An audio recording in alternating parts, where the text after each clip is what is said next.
રાવપુરા વિસ્તારમાં યુવકની લાશ મળી આવી હોવાનું સામે આવ્યું છે। મોડી રાતનો બનાવ બનતા ચકચાર મચી જવા પામી હતી।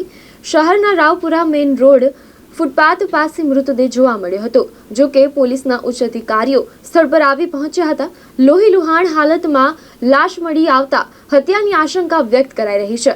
જો કે પોલીસે મૃતદેહને કબજે લઈ પોસ્ટમોર્ટમ અર્થે મોકલી આગળની તપાસ હાથ ધરી છે। રાવપુરા વિસ્તારમાં યુવકની લાશ મળી આવતા ચકચાર મચી જવા પામી હતી।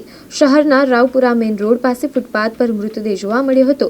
પોલીસના ઉચ્ચ અધિકારીઓ સ્થળ પર આવી પહોંચ્યા હતા। લોહીલુહાણ હાલતમાં લાશ મળતા હત્યાની આશંકા વ્યક્ત કરાઈ રહી છે। જો કે પોલીસે મૃતદેહને પોસ્ટમોર્ટમ અર્થે મોકલી તપાસ હાથ ધરી છે। એ છોકરાનું નામ મારો ભાઈ છે યશ ભરતભાઈ ઠાકોર। એ હજુ કશું ખ્યાલ નથી કે પણ પોલીસ કહે છે કે કોઈ એક છોકરો છે એને લઈને આવ્યો હતો અહીંયા, પણ એ કોણ છે હજુ અમને કઈ ખ્યાલ નથી। કાલે રાતે તમે કેટલા વાગે સુધીની જોડે હતા અને એના પછી? ના, હું મકરપુરા રહું છું સાહેબ ને, એ તરસાલી રહે છે, મારા સગા કાકાનો છોકરો છે એ। તો છેલ્લી અમારી મુલાકાત 2-3 દિવસ પહેલા એની જોડે થયેલી।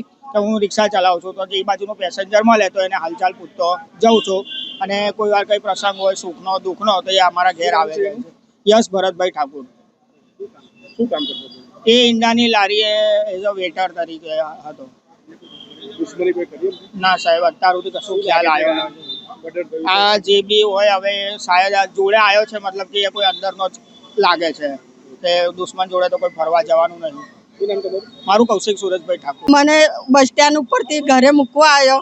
મને કે આઈ તું ચિંતા ના કરીશ, હું જીતુ કાકાને તારા જોઈશ, હું રાતે મૂકવા બી જઈશ ને, અને તું ચિંતા ના કરીશ, આઈ મેં તારા માટે જ છું।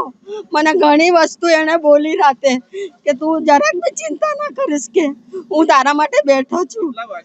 8:30 પોણા ઘરે મૂકવા આવ્યો તો હાઉસિંગમાં હા, 8:30 વાગે 8:30 વાગે। તમને કેટલા વાગે જાણ થઈ? મને તો આવડે સવારે 6 વાગે જાણ થઈ। હા, યશની કોઈ અંગત અદાવત કેવું કઈ હતું? કશું જ નતું, ભગવાન જેવો છોકરો હતો, કશું જ કોઈના જોડે અદાવત નથી એની, કશું જ નહીં। એ કોઈને જોડે લડે પણ ના, ઓલો લડતા હોય તો એમને છૂટા પાડે, એટલો સરસ છોકરો હતો। શું લાગે છે તમને જે આ હત્યા કરવામાં આવી છે? હત્યામાં તો આ અનબનાવ લાગે છે કે કોઈ એને ફસાઈને લઈ ગયા છે ને, આવું ખબર નહીં હવે, એ તો આપણે જોયા જ નથી તો હું શું જવાબ આપું સાહેબ। ખાલી એવું લાગે છે કે એને ફસાઈને આ રાતે લઈ ગયા છે, એને ખાધું પીધું બધું કર્યું એને, ને પછી 2 વાગે એના જોડે આ કર્યું। એ પણ હવે એ તો બાજુમાં રહે એટલે આપણાને તો ના ખબર પડે। શું થાવ તમે યશના? શું કોઈ નહીં, એમ માં માનેલી, મારા છોકરાને ભાઈબંધ છે એટલે મેં એને નાનપણથી અમે જોતા હતા એને। નામ આપનું? મારું નામ શશિકલા અશોકરાવ ભોઈટે, ક્યાં રહો તમે? તરસાલી, વિશાલનગર।